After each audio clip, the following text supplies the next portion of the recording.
A todos.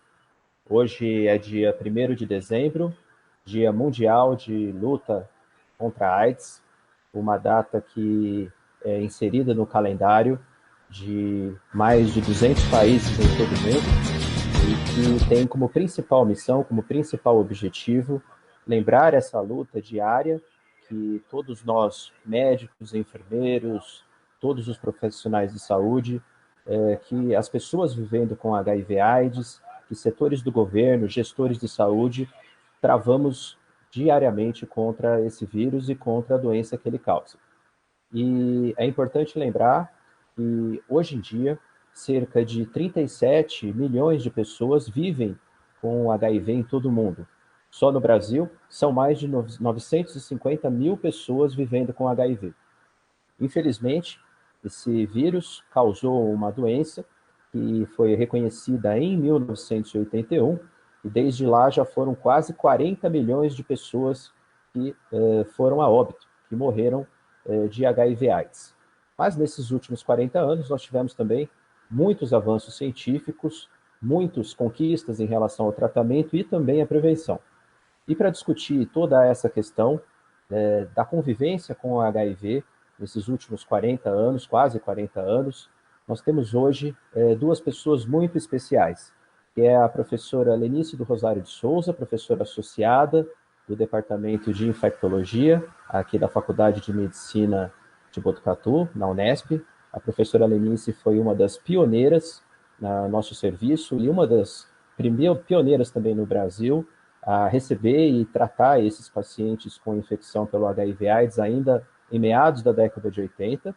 E temos também o nosso querido colega, o senhor Renato da Mata. Ele é um importantíssimo ativista, realmente um soldado da linha de frente no ativismo em prol das pessoas vivendo com HIV/AIDS, e atualmente ele é o presidente da Articulação Nacional de Saúde e Direitos Humanos. Para começar a nossa roda de conversa, nosso bate-papo que pretende ser bastante informal, e nós contamos com a sua pergunta através dos canais Facebook e YouTube, onde essa transmissão está sendo exibida. Eu começo com a professora Lenice. Eu gostaria que a professora nos desse um depoimento de como foi, naquela época, em meados da década de 80, receber as primeiras pessoas que tinham esse diagnóstico de HIV e toda aquela sensação, todo aquele temor que se existia na época do desconhecido. Boa noite, professora Lenice. Boa noite a todos, boa noite, professor Alexandre, boa noite, senhor Renato, e obrigada, então, pela pergunta. Bom, naquela época, né, eu, como já foi dito, estava aqui, né, no Hospital das Clínicas e na Faculdade de Medicina de Botucatu, quando nós atendemos o primeiro paciente, né. Na época eu era médica residente, né, e atendemos, então, né, um paciente que chegou muito doente, como era habitual naquela ocasião, naquela época, né, então, infelizmente, os diagnósticos eram muito tardios, eles chegavam muito doentes, e o tempo, né, entre o diagnóstico e a evolução, né, para doença grave e morte era muito curto naquela época, né? Era em torno de 6 meses a menos de 1 ano. Então, eles, né, chegavam em situação, né, alarmante, com imunossupressão grave, apresentando várias doenças oportunistas e de difícil tratamento. Então, naquela época, nós não tínhamos tratamento específico contra o vírus. O tratamento se limitava ao tratamento de suporte, tratamento das infecções oportunistas e nada mais, né? Então, não tínhamos nenhum antiviral. Então, eu vivi naquela época, né, até 1989, quando começamos a usar a primeira medicação, que foi a zidovudina, né, o AZT, que, né, a maior parte das pessoas já ouviu falar nessa droga. Então, entre 1985, né, quando nós atendemos o primeiro paciente, até 1989, nós não tínhamos nenhuma medicação específica para isso. Então, era um momento realmente muito difícil e assim, de muito compadecimento, né, com o paciente. A gente se sentia muito impotente, né, para lidar com esse tipo de paciente. Depois as coisas, né, foram melhorando, a gente acho que vai falar um pouco disso mais para frente, né, com relação ao surgimento, né, de outras drogas, de outros medicamentos e principalmente de outros tratamentos, né, de esquemas terapêuticos, né, que hoje nós utilizamos, que são muito eficazes. Então, foi mais ou menos isso. Era muito difícil, né, esse atendimento, né, visto que os indivíduos estavam já muito doentes. E além da ausência de um tratamento efetivo naquela primeira época, né, toda a década, começo da década durante toda a década de 80, na Sim, verdade,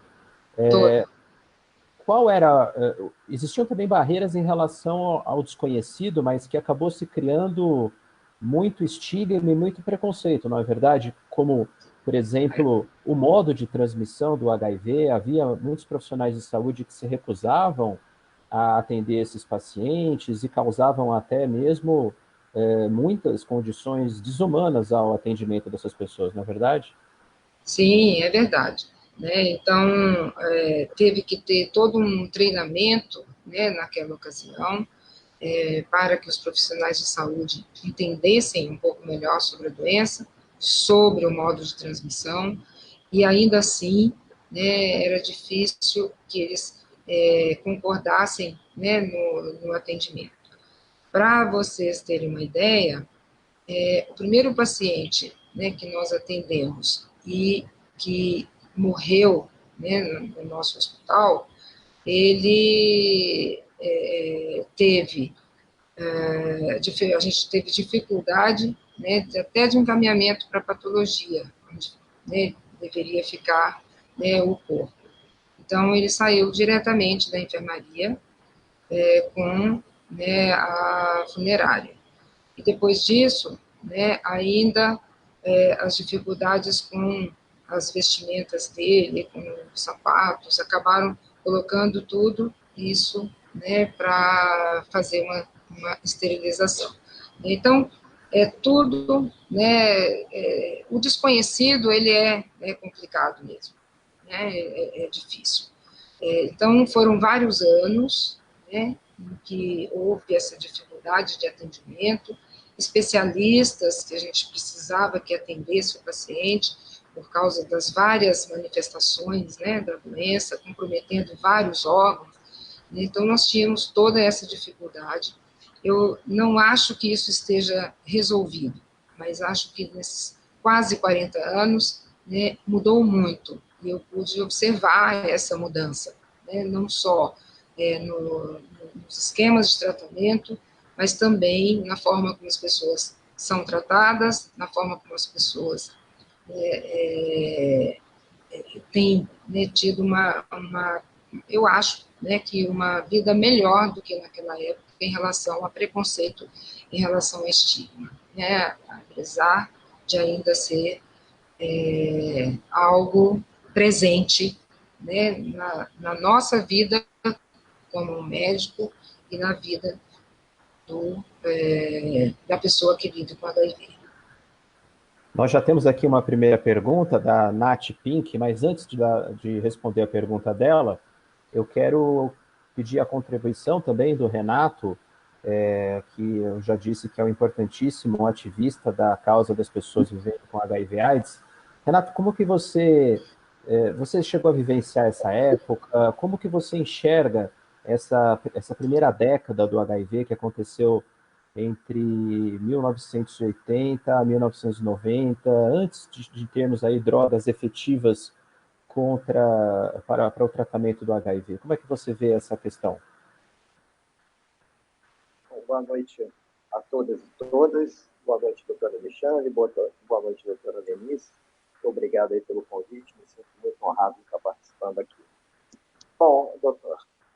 na década de 80, 90, eu acompanhei muito a epidemia, né? Embora meu diagnóstico saiu em 2000, né? Mas a gente lê e estuda, né? E naquela época era muito complicado. Eu tive companheiros que tomaram estavudina, DDI, né? E eles ficaram com sequelas para o resto da vida, né? Eles não tiveram uma melhora na qualidade de suas vidas, eles simplesmente sobreviveram, né? Devido a essa questão dos medicamentos. Eu comecei com efavirenz, né? Também atrapalhou muito a minha vida, né? 4 anos com essa questão da efavirenz e prejudicou muito. Então, era muito complicado, realmente, naquela época. As pessoas que passaram pelaquela época eu considero como sobreviventes, né?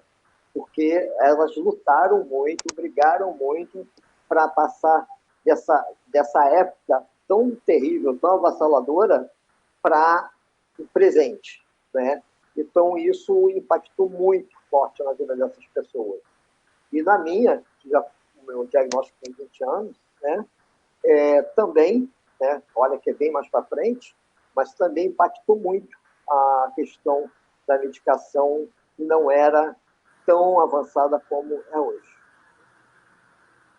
E nós temos uma outra coisa que talvez tenha ficado dessa época, né, Renato, que acho que você pode nos contar muito bem, como ativista, como pessoa vivendo com HIV/AIDS, e a década de 80, esse primeiro contato que o mundo teve com a pandemia do HIV, trouxe para nós, né, que é o estigma e preconceito.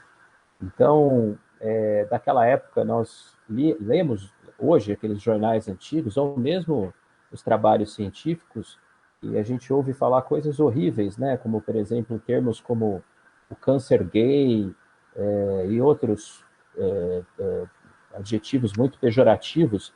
Os trabalhos científicos citavam como risco para HIV os 4Hs, né? Que eram os homossexuais, os hemotransfundidos, os usuários de drogas e os profissionais do sexo, isso em inglês. Isso trouxe muitos problemas em relação a uma estigmatização de uma doença que tem transmissão sexual, né? Eu queria que você falasse um pouco sobre isso, né? Como atrapalha a questão do preconceito e estigma até hoje, que temos tanto conhecimento e tentamos lutar contra esse tipo de visão ultrapassada.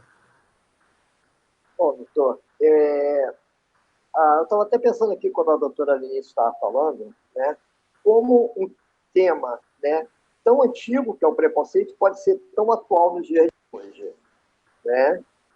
Então, só um instante aqui. Perdão, é que eu estava entrando uma ligação aqui. Então, assim, como a coisa pode ser tão atual?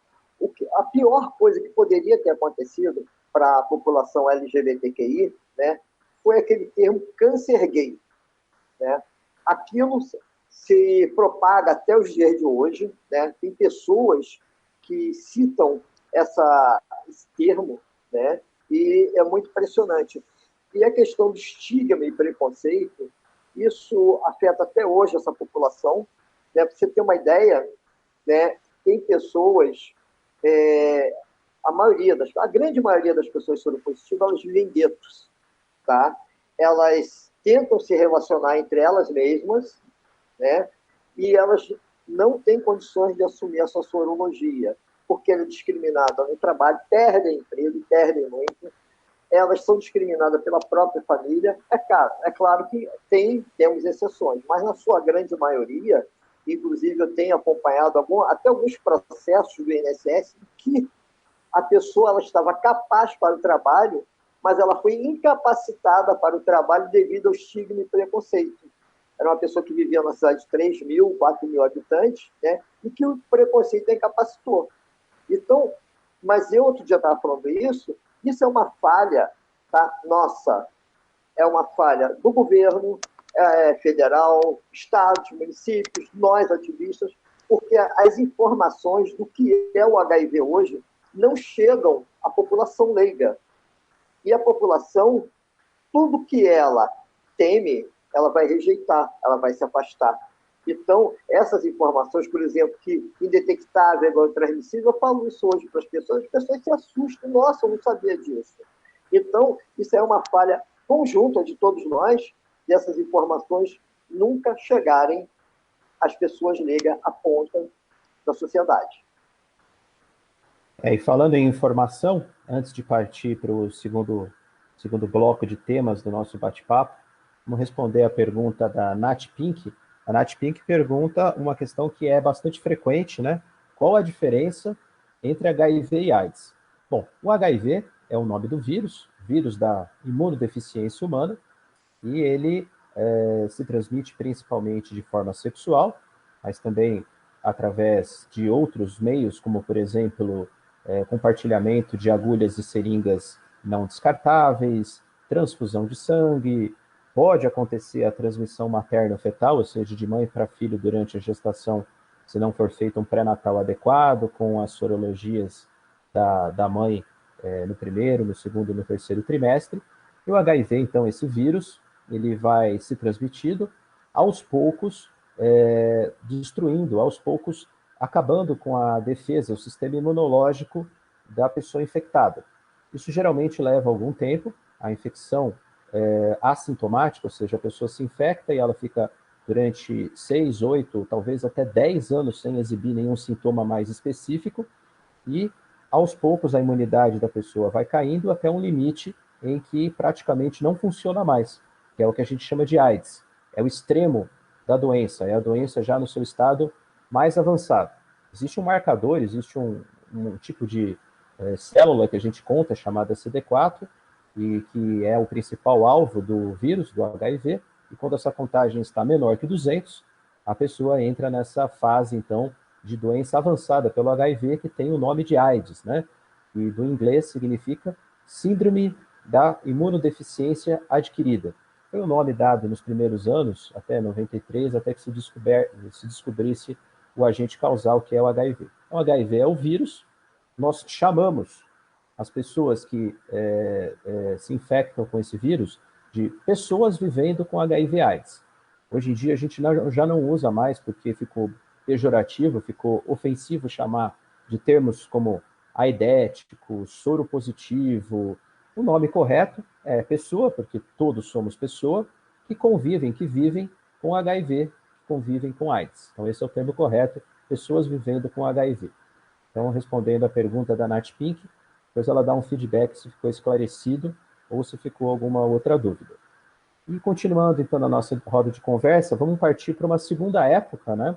Uma época aí que remonta já meados da década de 90, em 1994, numa conferência mundial de AIDS que aconteceu no Canadá, foi pela primeira vez reportado casos de pessoas que recebiam um tratamento mais completo, um tratamento com 3 drogas, e aí se deu o apelido de coquetel, e foi a primeira vez que indivíduos conseguiram, então, ficar com a carga viral, ou seja, com a quantidade de vírus no sangue zerada, que a gente se refere como carga viral indetectável. Então, isso foi muito comemorado na época, né? O pesquisador que descobriu isso, um pesquisador americano chamado David Hu, ganhou inúmeros prêmios, e a partir daí nós entramos numa era que a gente chamou durante muito tempo de terapia antirretroviral combinada e potente, que é a questão de juntar 3 medicações, ou às vezes até mais, para conseguir bloquear completamente a reprodução do vírus, deixando o indivíduo, como eu falei, indetectável. Isso se soma uma série de vantagens que a gente vai comentar. Eu queria, de novo, pedir a colaboração, a participação da professora Lenice, que viveu essa época também, da chegada desses esquemas combinados e potentes, né? E como isso mudou completamente a realidade das pessoas que seguiam acompanhando, das pessoas vivendo com HIV/AIDS. Como é que foi isso, Lenice, na sua visão? Bom, nesta época, né, nós tínhamos já passado por um período intermediário em que nós utilizávamos um esquema também pouco potente, com 2 medicações naquela época, e que também não tinha a eficácia esperada, até que, 1994 foi apresentado, né, os resultados do trabalho, como você disse, e a partir de 1995 se começou, então, né, a utilização desse esquema, né, com pelo menos 3 drogas, chamado coquetel, né, que mudou completamente a resposta do indivíduo, né. A partir daí, as pessoas que eu tinha comentado que chegavam muito tardiamente, né, com um diagnóstico muito tardio, também, né, apesar de chegarem tardiamente, eles tinham uma resposta eficaz, né. Então, a partir de 96, que foi quando no Brasil nós começamos a utilizar, né, o esquema potente e eficaz, a partir daí, então, os indivíduos passaram a ter uma resposta terapêutica, né, muito melhor, e nós sabemos ainda que, ainda nesta época, né, o Renato vai comentar certamente, né, os medicamentos ainda eram muito difíceis, né, ele comentou dos anteriores, mas, né, ainda nós tivemos um período de eficácia, né, porém, ainda de medicamentos difíceis de serem tomados, né, com necessidade de número grande de comprimidos, com necessidade de uso, né, até 3 vezes por dia. Então, tudo isso ainda foi, né, complicado até uma outra época mais para diante, em que a gente tem, né, realmente uma melhora desses medicamentos. Mas mudou muito, o paciente grave não precisava mais morrer, porque ele se recuperava, né, a partir do tratamento, e de lá para cá, né, a gente que acompanha já há muito tempo, temos muitos pacientes que ficaram doentes, que chegaram, né, a receber tratamentos menos potentes e que depois, né, do tratamento atual, estão aí em acompanhamento. A gente, né, tem pacientes que são acompanhados, né, há mais de 30 anos até, e que estão, né, bem, seguindo, né, o seu acompanhamento. É claro, é preciso ter, né, o acompanhamento correto, é preciso ter adesão à terapia para que toda essa resposta, né, seja satisfatória, seja adequada, né, seja a resposta esperada. Né, mas mudou, né, mudou. O indivíduo que era um indivíduo muito, né, muito magro, e que também, né, acho que levava muito ao estigma naquela época, ele passou a ter uma resposta, né, terapêutica, e ele, né, voltava a se recuperar, né, da sua saúde, da sua aparência, né, com a supressão, então, da carga viral, com a supressão da replicação do vírus. Acho que é mais ou menos isso. E nessa época, Lenice, quais eram as principais barreiras, né? Porque a gente tinha, vamos dizer assim, medicações de primeira geração que conseguiam compor esse coquetel, essa estratégia, mas existiam algumas barreiras, né? Nessa época, eu estava começando ainda como aluno de graduação, frequentar os ambulatórios, mas lembro que eram várias coisas. Por exemplo, tinham os eventos adversos, os efeitos colaterais, tinha também até uma questão de dificuldade de logística. Para quem não sabe, vou contar um segredo, a professora Lenice levava, para facilitar a vida dos pacientes, a medicação até no porta-mala do carro, porque para não fazer os pacientes terem que ir pegar a medicação em outros locais e tudo mais. Como é que era a vida real, assim, o dia a dia dessa época? Bom, era difícil, né? Então, não tinha a logística. Na verdade, né, a gente tem hoje um sistema de logística de medicamentos, mas ele demorou muito a surgir, né? E naquela época, nós fazíamos, né, nós mesmos calculávamos quantos pacientes iam vir, tinham em tratamento, iam vir, né, para receber a medicação, e aí a Secretaria de Saúde, né, mandava para a Secretaria Municipal, para a Secretaria Municipal e também, né, para o Grupo de Vigilância Epidemiológica, que é do Estado, e aí a gente, né, recebia lá no hospital a medicação, e eu recebia no meu nome essas medicações, eu mesma, né, fazia a distribuição. Isso durou até 1999, quando aí, né, numa conversa com, na época, o supervisor, naquela época era supervisor, não superintendente do Hospital das Clínicas, e consegui, então, que a farmácia do hospital, né, assumisse a guarda dos medicamentos, né, porque eles ficavam guardados comigo, eles ficavam guardados na minha sala na hora que eu recebia, né, antes de levar para o ambulatório. Então, não tinha mesmo logística nenhuma, né, mas os pacientes receberam tratamento a partir de 1996, né, então tem uma lei que todas as pessoas, né, que brasileiras ou não, que vivem no Brasil, que fazem, né, que tem, hoje todos têm indicação, mas em outras épocas não, de tratamento, estava garantido, né, a terapia para todos esses indivíduos. Então, a gente trabalhava nesse sentido, né, tem indicação de tratar, então nós vamos tratar, e a gente fazia a solicitação dos medicamentos. Mas foi tudo muito complicado, sim, na época, né, eu acho que você pegou um pouco disso daí como aluno mesmo. Depois, Eram, como residente. eram épocas que os serviços estavam se adaptando a tudo isso, né?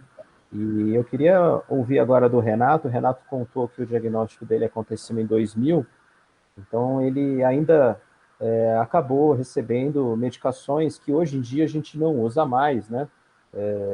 Medicações que eram eficazes, conseguiam chegar no objetivo principal, que é a carga viral indetectável. E aí eu quero fazer um parênteses, né? Carga viral indetectável é o objetivo principal do tratamento contra o HIV. Então, os antirretrovirais, ou coquetel, como são conhecidos popularmente, eles conseguem eliminar do sangue o HIV.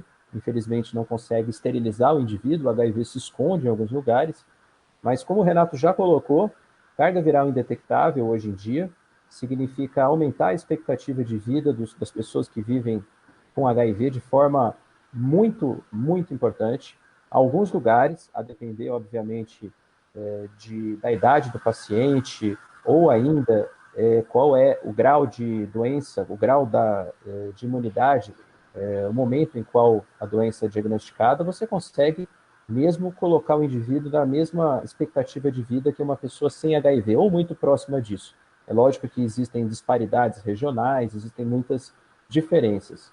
Então, e além disso, além do aumento da expectativa de vida de forma super importante, como o Renato já colocou também, quem tem carga viral indetectável não transmite, o que ajuda muito em relação a diminuir o número de casos novos, e foi por isso que grande parte do mundo conseguiu reduzir os casos novos, e também diminui também o estigma, o preconceito, dá mais autoestima para o paciente. Então, carga viral indetectável é o nosso objetivo principal. Mas a que custo, né, Renato?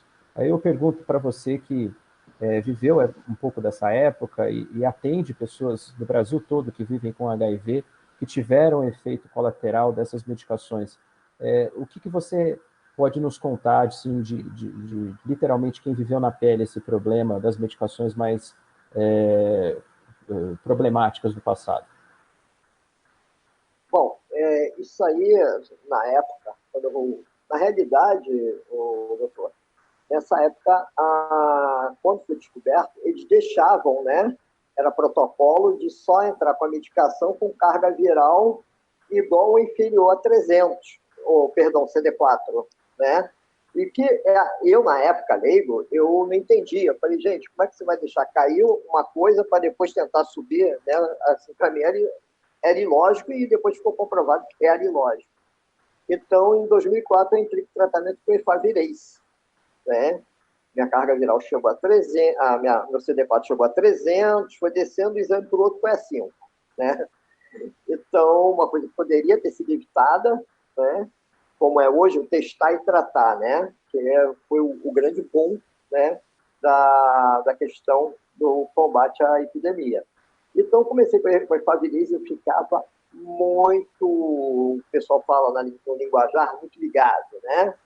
Então, assim, eu tinha sonhos vívidos, era uma coisa muito absurda, que eu acordava no meio da noite, eu não sabia se eu estava, qual realidade que eu estava, e eu passei a fazer o quê? Eu tomava medicação à noite e ficava acordado, que até passar o efeito. Então, só ia dormir de manhã, ou seja, eu não tinha mais vida, né, nessa questão. Porque de dia eu dormia e de noite eu ficava acordado. E se eu tomasse a medicação durante o dia também, eu não tinha como fazer nada durante o dia, porque eu ficava muito tonto e desorientado. E eu fiquei nisso uns 4 anos, mais ou menos, e foi assim, muita persistência, né? Eu tive que ter muita força de vontade de não abandonar aquilo tudo. E desde 2004 eu passei a ter, no primeiro semestre de 2004, eu passei a ter carga viral indetectável até hoje, né? E eu fui muito insistente. E quando eu comecei a retomar o trabalho, essas coisas todas, eu cheguei para o meu médico e falei que eu não iria mais tomar aquela medicação, que eu não tinha condições e eu tinha que sobreviver de alguma coisa, porque o INSS tinha cortado o benefício e, enfim, eu tinha que me virar. Então, o médico falou que não era legal trocar. Eu falei, olha, nós temos 2 opções aqui.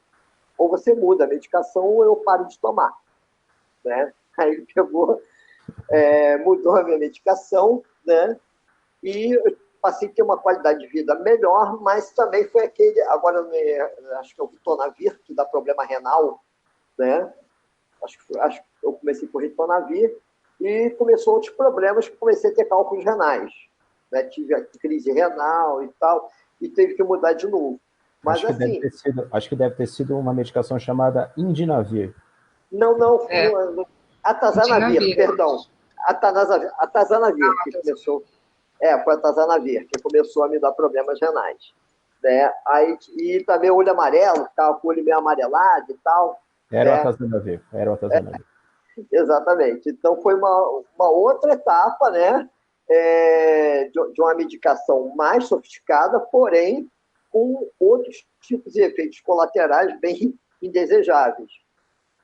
E hoje, né, os dias de hoje, nós avançamos bastante, mudei de novo, né, o meu esquema, e é bem mais tranquilo. Mas você, a pessoa que vem lá de trás, que pegou aquela medicação, aquilo tudo, você já está, nos dias de hoje, você já está com o seu organismo debilitado devido aos efeitos adversos dessas medicações lá atrás, né? E é aí que eu tento fazer aquele povo do INSS entender que aquela pessoa que tomou a medicação lá atrás não é a mesma as pessoas que estão entrando hoje com a medicação, né? Tem uma diferença aí muito grande nessa questão. Então, nós avançamos muito na tecnologia, né? Mas, infelizmente, também tem uma grande diferença entre dar a medicação e cuidar da pessoa. Tem uma enorme diferença, né? Porque o que é o cuidar da pessoa? Nós temos que ver, tá, a questão social dessas pessoas. Uma coisa que é muito, muito, muito visível é o HIV e a saúde mental.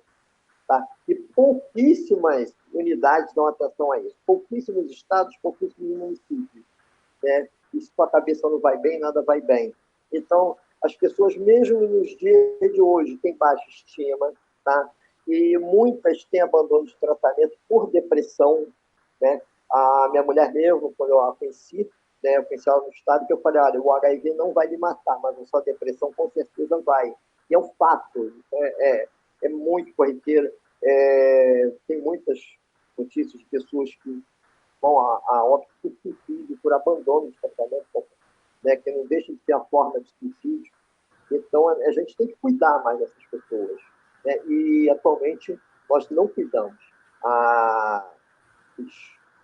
As unidades de saúde, elas dão a medicação, elas não cuidam. Esse é um de vocês aí que, né, eu tive o prazer de conhecer aí, né, e fiquei maravilhado. Eu falei, gente, eu estou na Suíça, né, eu não estou no Brasil. Né? Então, mas, quiçá, no Brasil inteiro nós tivéssemos uma rede de atendimento espelhada em vocês, que eu acho que vocês são exemplo no Brasil inteiro. Inclusive, eu quero trazer essa experiência de vocês aqui para a nova gestão do município do Rio de Janeiro. Né? pegando um gancho no que o Renato está comentando, né, e nesse timeline, nessa linha do tempo que nós estamos fazendo, foi justamente mais ou menos nessa época que, em 2004, houve um esforço muito grande por parte de vários colegas aqui do nosso setor de infectologia da Unesp, entre essas pessoas, a Lenice, entre elas também um professor querido que já faleceu, o professor Domingos Alves Meira, e muitos outros personagens, pessoas que eram fora da universidade, que pertenciam a organizações não governamentais, pessoas ligadas à FAMESP, pessoas ligadas à Faculdade de Medicina, e foi fundado em setembro de 2004 o site de infectologia, que hoje leva o nome Domingos Alves Meira, que justamente tenta dar essa outra resposta que o Renato citou. Não é suficiente apenas fornecer a medicação. O cuidado, a atenção, a saúde global do paciente vivendo com HIV é muito necessário. Então foi criado, além de uma estrutura física, de uma planta, de um edifício que lembra uma casa, parece mais um ambiente acolhedor, e teve a oportunidade de acompanhar o começo dessa discussão, assistiu um vídeo institucional que deixa isso muito claro, né? Além desse projeto arquitetônico, o mais importante, foi criada uma equipe multidisciplinar. Então, além de nós, infectologistas, né, que cuidamos especificamente aí da questão do vírus, dos efeitos colaterais, da imunidade, nós temos uma série de profissionais, passando por enfermeiros especializados, todo um pessoal do apoio de enfermagem, os auxiliares e técnicos de enfermagem, temos fisioterapeuta, farmacêutico, assistente social, psicólogo, como o Renato bem lembrou, a questão de saúde mental é essencial, temos dentista, terapeuta ocupacional, se eu já falei ou não, tem um pessoal treinado, específico, na recepção, que tem todo um cuidado nessa linha de frente, são as primeiras pessoas que estão, porventura, recebendo alguém que vem procurar atendimento, que vem procurar testagem, ou já chega com o teste HIV positivo, né? Então, essa rede de cuidados a gente criou em 2004, já se passou aí mais de 15 anos e continua até hoje. Nós temos muito carinho pela estrutura, muito orgulho também de toda a estrutura que foi criada, e lá também, além da assistência, temos um palco de ensino, nossos alunos de graduação passam todos lá, os residentes de infectologia, de clínica médica, de dermatologia. O SAI também foi palco de, posso dizer, centenas de trabalhos científicos de mestrado, doutorado, se produziu muita pesquisa científica naquele lugar.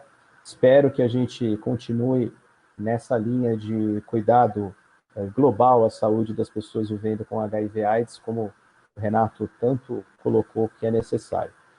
E hoje nós vivemos aí uma terceira, vamos dizer assim, uma terceira época na questão do tratamento contra o HIV. Nós temos drogas muito potentes, muito mais potentes que eram aquelas que foram componentes da primeira geração de coquetel, e que são mais amigáveis, que têm menos efeitos colaterais.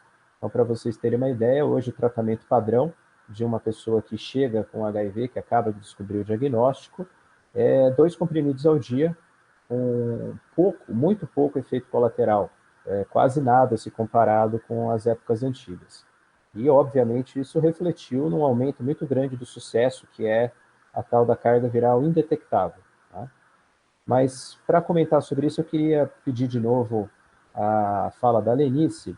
Lenice, hoje em dia, né, com toda essa estrutura que foi criada aqui no site de infectologia, Domingos Alves Meira, com o tratamento antirretroviral ainda mais potente e menos tóxico, mais seguro, com menos efeito colateral. Qual a sua percepção de doença, da doença, né? O que você enxerga dos principais desafios para cuidar e tratar de uma pessoa vivendo com HIV/AIDS nos dias de hoje?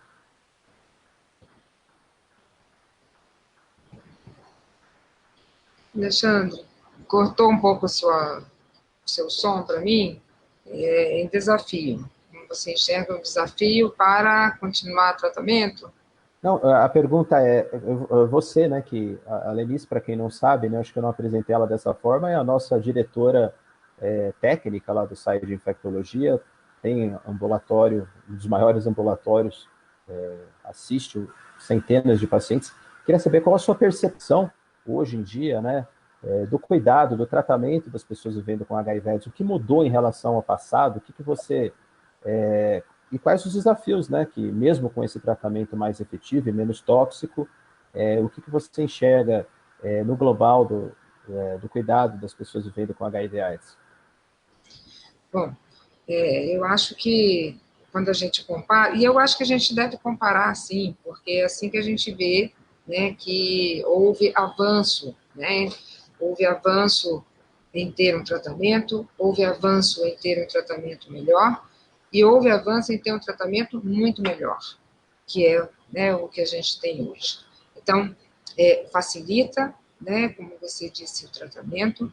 Eu acho que a pessoa, né, que vive com HIV hoje recebe, né, a indicação do tratamento que está indicado hoje, felizmente, para todos os indivíduos, né, a partir do momento do diagnóstico. Então, eu acho que ele recebe, né, com mais vontade de tratar, com menos medo, né, porque no passado as pessoas tinham medo de começar a tratar. E, para dizer a verdade, a gente também, médico, tinha medo por causa dos efeitos colaterais que eram muitos. Então, eu passei por todas as fases de modificação de início de tratamento, indicação de início. Então, indicação de início muito tardio, quando a imunidade já estava muito baixa, como o Renato falou, indicação quando a imunidade já estava um pouco melhor. Depois eu me lembro que voltou um pouco de novo para um pouco mais tarde, de modo que, né, felizmente, acho que desde 2014, 13, né, que a gente vem tratando todos os pacientes que recebem diagnóstico. Então, eu acho que o paciente hoje, né, ele recebe o tratamento com mais confiança, né, no tratamento. E eu acho que hoje tem mais chance de adesão do que tinha antes. Né? Hoje os medicamentos eles são muito melhores, né? Foi possível fazer isso, né, por tecnologias e um número muito menor de comprimidos que nós já tivemos no passado. Né? Então, isso vem facilitando. E em relação, né, ao cuidado integral, eu acho que isso é importantíssimo, não pode faltar, né, a gente sabe que falta, mas de 2004 para cá, em que a gente tem essa equipe multidisciplinar, né, multiprofissional, como você disse, isso, né, vem facilitando muito o atendimento e a adesão, né, aos pacientes, facilitando, né, com que eles permaneçam no serviço, que eles procurem o serviço inicialmente, que eles se matriculem, que eles permaneçam, né, fazendo o tratamento e que eles tenham, né, ao final, o objetivo de, né, supressão, carga viral indetectável, o que também vai diminuir a transmissão, né, do HIV. Então, hoje, para mim, é um paciente muito diferente, né, mas, infelizmente, eu só queria fazer um pequeno comentário, que ainda a gente recebe muito paciente tardiamente, né, diagnóstico muito tardio. A gente ainda recebe paciente muito doente, né? Então, agora há poucas semanas mesmo, eu tive uma paciente internada e ela chegou com 24 quilos, né? Então, ninguém imagina um paciente adulto chegando com 24 quilos e ela já está se recuperando. Então, essa também é a diferença. Medicamentos muito mais potentes, né? E que isso dá o tempo, né, do organismo se recuperar, né? E que às vezes a gente não tinha antes. Então, eu acho que o tratamento é importante, mas o cuidado com o paciente, né, como disse o Renato, é, né, tão importante ou mais importante, né, melhorando aí a qualidade de vida né, e a saúde mental desses pacientes que recebem, né, a medicação e que tem que tomar por enquanto para o resto da vida, né? Eu vou passar a bola agora para o Renato, uma questão super importante que tem tudo a ver com o que a Lenice comentou. E, bom, para quem não sabe, o Renato é um ativista da causa das pessoas vivendo com HIV/AIDS há muito tempo.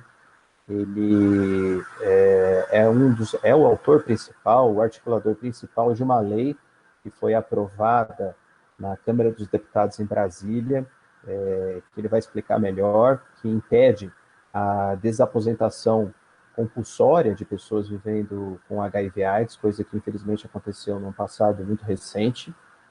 E o Renato, ele tem, até por conta dessa atuação como ativista, o contato com o Brasil todo, né? Então, pessoas vivendo com HIV/AIDS, quando tem problemas da esfera, vamos dizer assim, mais social, ligada a questões trabalhistas. Aliás, até quero agradecer publicamente quantos e quantos pacientes eu não referenciei diretamente para o Renato para nos ajudar com questões relacionadas a direito trabalhista, ou questões sociais, né? A gente falou da nossa realidade aqui em Botucatu, do site de infectologia, mas a gente sabe que, infelizmente, isso não acontece em todo lugar do Brasil. Eu queria aproveitar que você comentasse um pouco, né, do que você enxerga da rede de cuidados das pessoas vivendo com HIV/AIDS no Brasil como um todo e quais são os principais desafios que você enfrenta na sua luta diária, mais focada aí na questão trabalhista, né, mas em geral também para ajudar toda esses milhares, quase chegando aí quase milhões de brasileiros já. Bom, doutor, a nível nacional, tá, o grande problema, tá, da rede de atendimento é se a pessoa precisa de cuidados de média e alta complexidade, né? Aqui, por exemplo, no estado do Rio de Janeiro, você precisa de alguma coisa, média, alta complexidade, uma internação, com certeza tu vai morrer, né? Infelizmente, esse, não só da capital do Rio de Janeiro, mas de muitas outras capitais, Brasil afora. Nós não temos referência, por exemplo, eu vou falar aqui do Estado, né? Nós não temos referência, tá, para uma internação de AIDS aqui no município. Tá? O Estado está superlotado. Eu recebo aqui pessoas, tá, da Baixada Fluminense com diagnóstico de AIDS, quantas vezes enfermeiros, como eu sou muito conhecido, né, as pessoas estão numa UPA e elas deixam elas ali para morrer ali. Teve um caso muito emblemático que o rapaz ganhou alta para morrer em casa. E o enfermeiro de lá me ligou e tal, e articulei, né, consegui uma vaga para ele no Gafreguini, né, com muito custo, suor, né, e ele ficou 90 dias no UTI e, graças a Deus, está aí hoje para contar a história. Então, assim, como se perdem vidas que não deveriam ser perdidas por causa do nosso sistema. Por quê? Porque temos gestores que não estão ligando para a questão da saúde, eu não digo não só da questão do HIV, mas no todo, né, para a saúde da população. E essa questão no Brasil é muito grave. Nós temos aí mais ou menos 12 mil mortes ao ano por HIV no país. Eu acredito que pelo menos 2 mil mortes, né, poderiam ser evitadas e as outras 10 mil com prevenção. Mas nós não temos campanha, tá? Não se fala mais de HIV, está falando hoje, dia 1º de dezembro, mas nos outros 364 dias do ano não se fala de HIV. Né? Nós não temos acesso a materiais informativos, né? Por conta ou seja do Ministério da Saúde, ou seja aqui do Estado, ou seja do município. Eu estou falando a nível Brasil, com muito poucas exceções. A questão do trabalho, né? Aquelas pessoas que estavam aposentadas ou invalidez, quando saiu o Temer, editou a medida provisória 871, né, do pente fino, mais conhecido como pente fino, que iam chamar todos por uma nova perícia, né, e possível desaposentação. Quando falou na possível, né, eu já levantei as 2 orelhas e falei, não vai dar certo. Foi quando eu escrevi um projeto de lei, né, pedi uma uma audiência com o senador Paim, ele recebeu, apresentei o projeto para ele, que, né, a pessoa que fosse aposentada, que tivesse o vírus do HIV, ela estaria isenta dessa nova reavaliação pericial, né? E qual foi os argumentos que eu usei, né? Principalmente seu estudo, AIDS 3.0, né? O senhor mesmo esteve lá em Brasília comigo diversas vezes para debater com o Ministério da Previdência na época, né?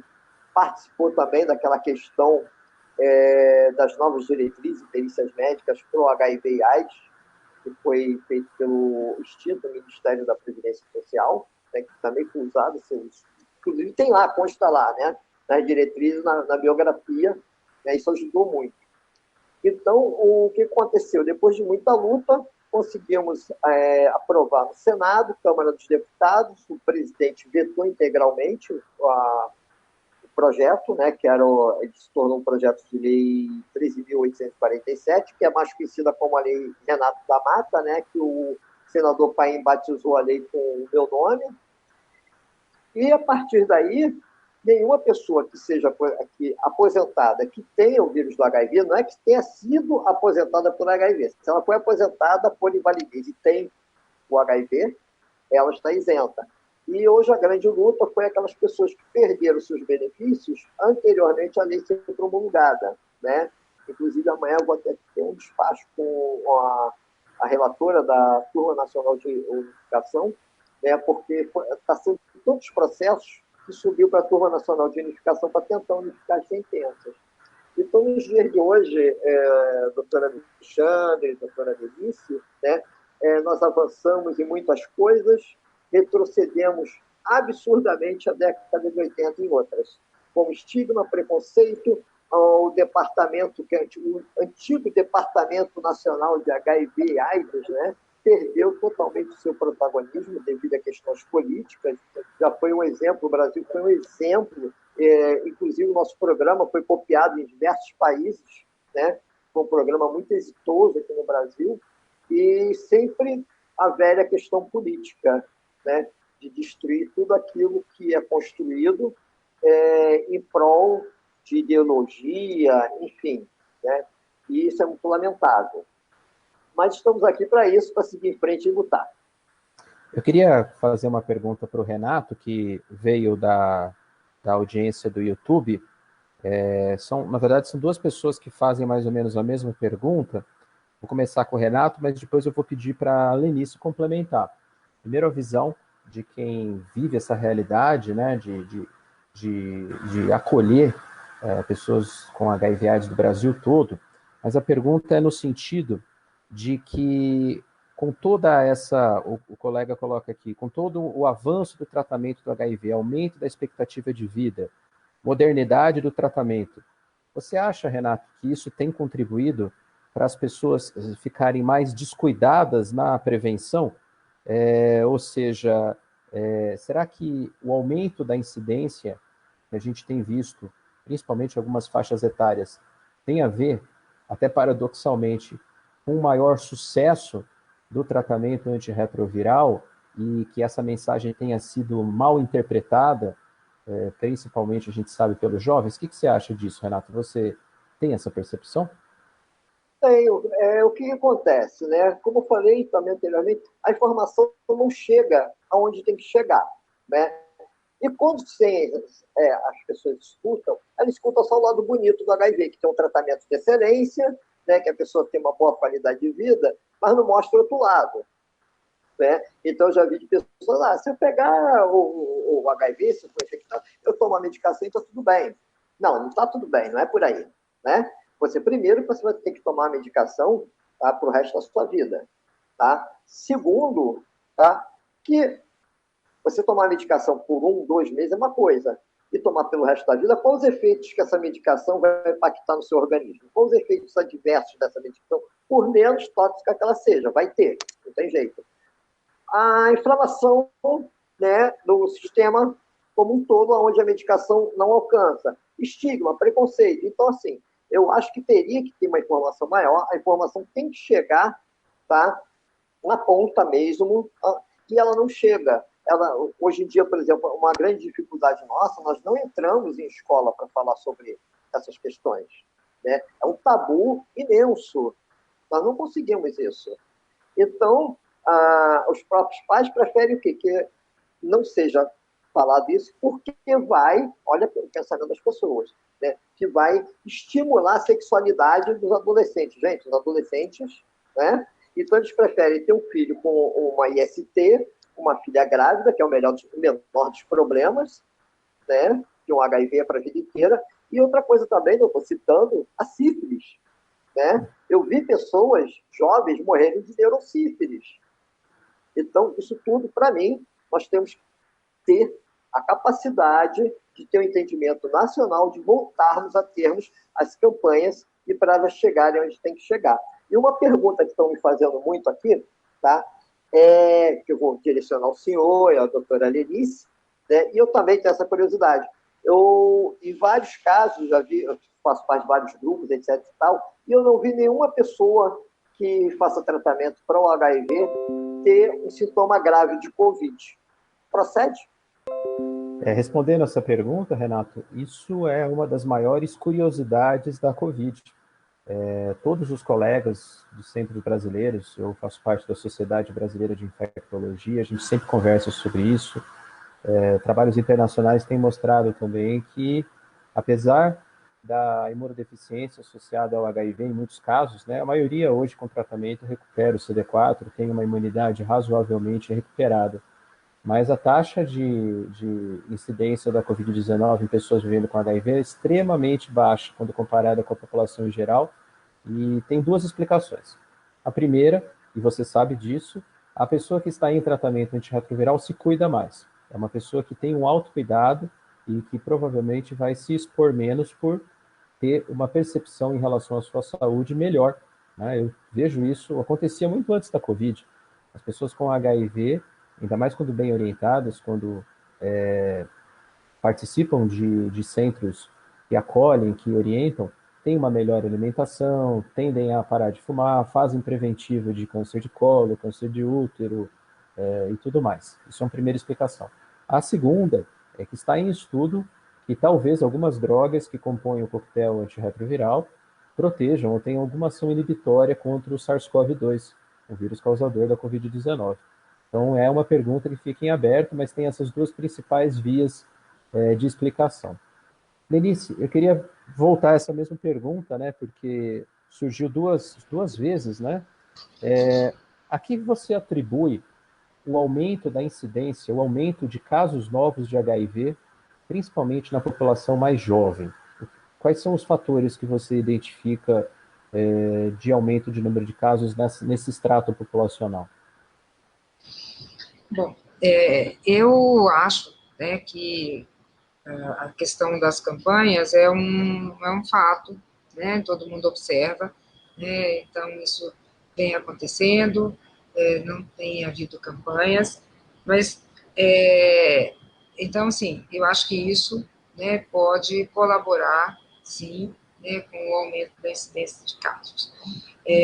Mas existem algumas populações que são chamadas, então, de chaves, né, populações-chave, que merecem, né, um pouco mais de atenção. E eu acho que para isso também, né, faltam as campanhas informativas sobre quem são, né, esses indivíduos, né, que são os homens que fazem sexo com homens, os profissionais do sexo, os usuários de drogas não injetáveis, que hoje, né, pouco se usa droga injetável no Brasil, né, mas outras drogas, como crack.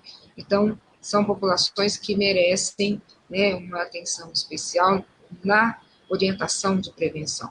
Eu acho que isso falha. Mas eu penso, né, que um pouco também, né, acontece com relação ao tratamento eficaz, né, ao tratamento que hoje é muito mais fácil, né, como você disse, para quem, né, inicia tratamento hoje, toma 2 comprimidos por dia, enquanto no passado, um dos medicamentos do coquetel né, dependendo da escolha ou da necessidade do uso, eram 12 comprimidos de uma vez só, que era o ritonavir, que o Renato já comentou dele aqui. Então, quando eles eram usados sozinhos, só eram 12 comprimidos por dia.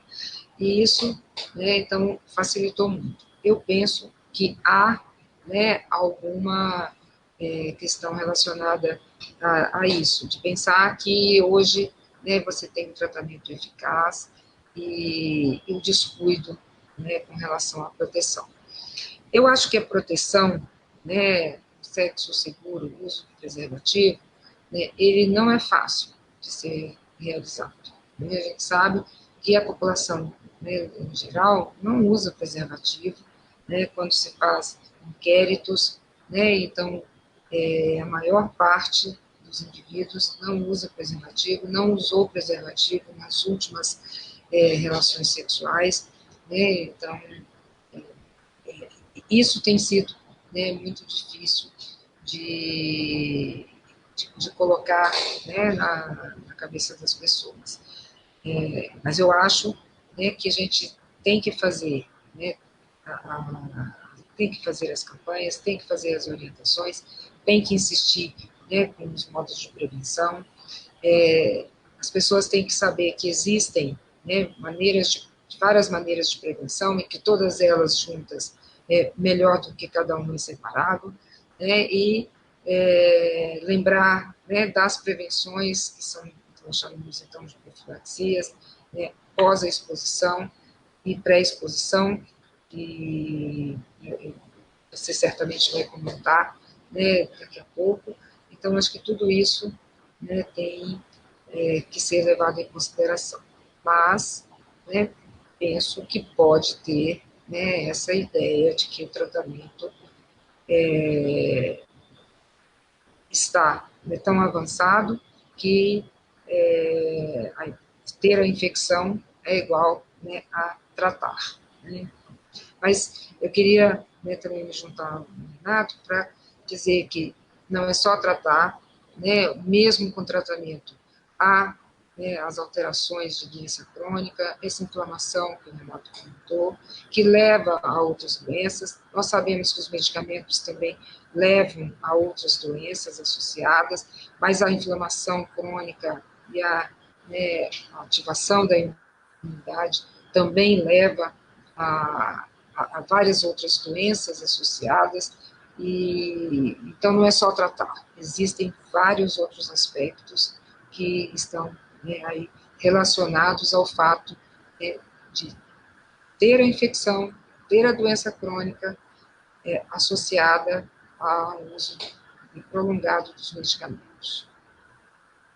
Pegando um gancho um pouco no que a Lenice comentou, para responder duas perguntas que surgiram, uma da Thaís, a outra do Gustavo, e até porque a gente tem que encerrar, porque a gente já passou de 1 hora de duração. Nós temos, hoje em dia, na verdade, um grande cardápio de opções para a prevenção do HIV. Então, quando a gente pensa em prevenção do HIV, a gente tem que pensar como se fosse uma mandala em que diversos pedaços vão compor uma estrutura que vai dar mais segurança na prevenção. Tem o preservativo, tanto masculino quanto feminino, que é talvez mais fácil, mais barato, mas, como a Lenice já comentou, tem infelizmente baixa adesão. Uma pesquisa que eu gosto de citar, que é a pesquisa de hábitos, costumes e atitudes da população brasileira, dentro de várias perguntas tem uma lá. Você concorda que a camisinha é a melhor forma de prevenção contra o HIV, AIDS e outras ISTs? 94% da população brasileira, incluindo jovens acima de 12 anos, 94% concorda. Sim, camisinha é a melhor forma de prevenção contra ISTs e outras, HIV, AIDS e outras ISTs. Próxima pergunta. Na sua última relação sexual casual, não estou falando de parceiro fixo, estou falando de sexo casual, você usou preservativo? Só 45% usou. Ou seja, não falta informação, falta transformar aquela ideia, aquela concepção que a pessoa já tem num hábito, numa mudança de atitude. E isso a gente sabe é muito difícil. E para cobrir esse tipo de falha de prevenção, há muito tempo, há mais de 10 anos, surgiram, na verdade, né? Então, nós temos duas estratégias, que foi o que foi perguntado pela Thaís e pelo Gustavo. Temos a PEP, que surgiu anteriormente, que é a profilaxia pós-exposição. Então, a PEP é para pessoas que acabaram de ter uma relação sexual desprotegida ou, infelizmente, acabaram de sofrer uma violência sexual, isso acontece muito no Brasil, a gente sabe, ou ainda tiveram um acidente ocupacional. Nós, profissionais de saúde, por exemplo, estamos lá fazendo algum exame no paciente com HIV/AIDS e espetamos a agulha que foi usada na nossa mão. Então, essas situações de emergência, em até 72 horas, é possível evitar a infecção pelo HIV, se após essa exposição de risco, nesse período aí de 72 horas, 3 dias, eu fizer uso das medicações antirretrovirais, são 2 comprimidos, basicamente, por 28 dias, com eficácia altíssima, virtualmente de 100%. Então, a PEP, a profilaxia pós-exposição, faz um paralelo aí com a pílula do dia seguinte. Eu tive uma exposição e até 72 horas eu consigo evitar a infecção pelo HIV/AIDS se eu procurar um serviço de saúde e fizer uso dessa medicação. E, mais recentemente, mas já faz 10 anos que o primeiro trabalho foi publicado, existe a profilaxia pré-exposição, a PrEP, que é você tomar um comprimido por dia para aqueles grupos que a Lenice já citou, grupos de maior vulnerabilidade ou populações-chave, que são homens que fazem sexo com homens, principalmente mulheres trans. Temos também a categoria das pessoas que usam drogas não injetáveis, temos os profissionais, ou melhor, trabalhadores do sexo, algumas situações, então, em que você fazendo uso contínuo de um comprimido por dia, você evita a infecção pelo HIV. O próprio Gustavo mandou a pergunta se isso não banaliza. Banaliza em termos de você causar uma situação que chama compensação de risco, não é bem uma banalização. Compensação de risco significa, se eu estou protegido, eu vou acabar tendo mais relação sexual sem preservativo. É lógico que essa estratégia de PrEP só protege contra o HIV. A pessoa continua vulnerável, por exemplo, com sífilis, com hepatite A, com hepatite C, com hepatite B, se ela não for vacinada, clamídia, gonococo, tricomonas. Só que todas essas doenças, sem exceção, são tratáveis hoje em dia, incluindo a hepatite C, tratáveis com cura. E a hepatite B, por exemplo, eu posso vacinar, a hepatite A também. Ou seja, a única doença que não existe um tratamento efetivo curativo é o HIV/AIDS. Então, é uma compensação, é uma diminuição de risco que você faz com a PrEP e funciona muito bem. Pessoas que têm adesão adequada à PrEP têm 99% de possibilidade de impedir a aquisição do HIV. Inclusive, nós, no site de infectologia, inauguramos esse ambulatório, agora no final de 2019. Ele funcionou com meia força durante a pandemia, agora a gente já está retomando, porque é uma importante estratégia de evitar a infecção pelo HIV. Lembrando que quem não faz uso de PrEP também não faz uso de preservativo, como eu acabei de citar a pesquisa, e também está exposto a outras ISTs. Nosso tempo está estourando, e para terminar, eu gostaria que, inicialmente, Lenice e depois Renato fizesse as suas considerações finais, deixasse uma mensagem, então, para todo mundo que está nos assistindo, nesse 1º de dezembro, Dia Mundial de Luta contra a AIDS em 2020. Por favor, Lenice.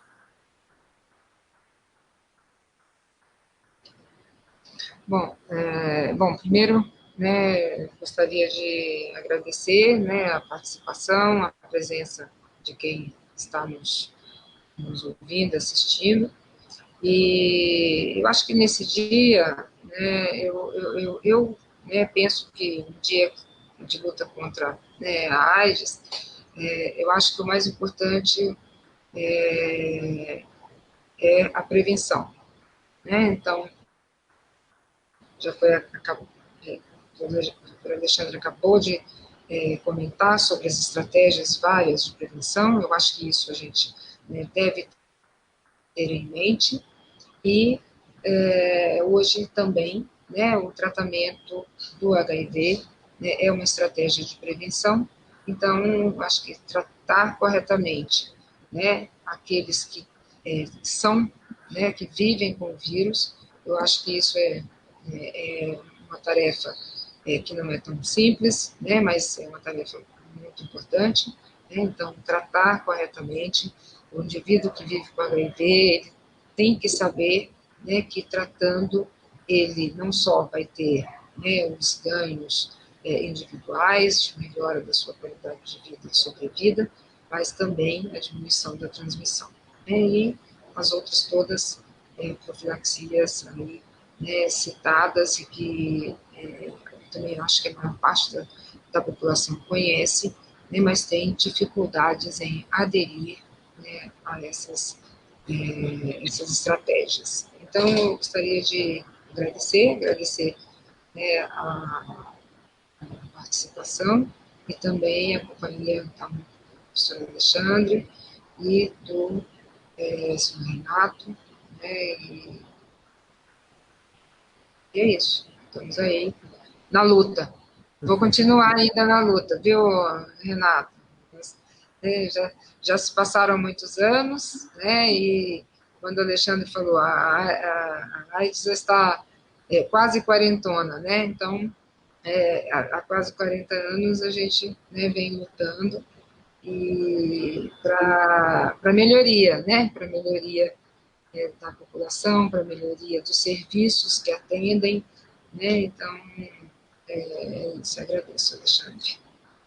Eu que agradeço sua presença, Lenice, e passo a palavra para o Renato. Renato, por favor, qual a sua mensagem, então, nesse 1º de dezembro de 2020?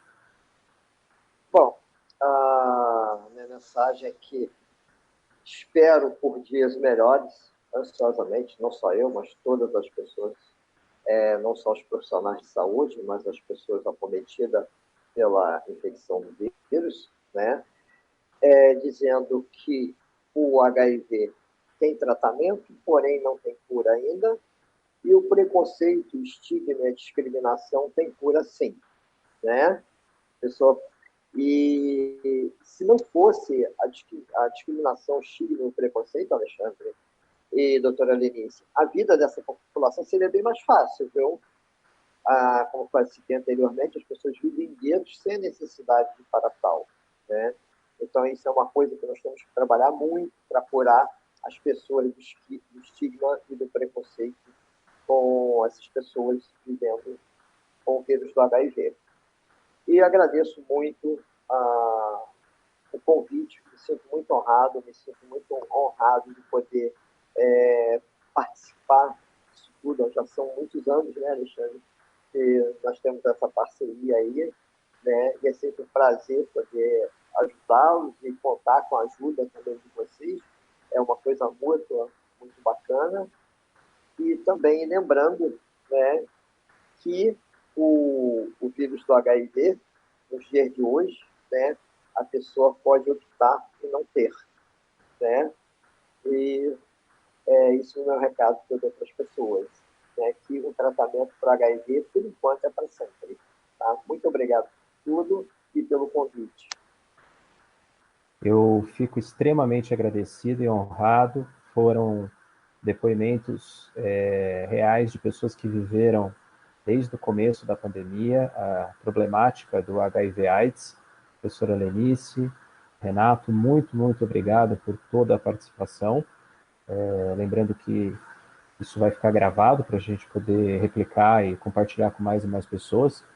Quero agradecer imensamente a toda a supervisão do Hospital das Clínicas da Faculdade de Medicina de Botucatu e também toda a direção e supervisão da FAMESP, que tornaram esse evento virtual possível, em especial as pessoas que trabalharam mais diretamente, Maíra e Augusto, por todo o apoio, e agradecer demais a todos vocês que acompanharam essa live ao vivo ou que vão assistir depois, posteriormente, gravado.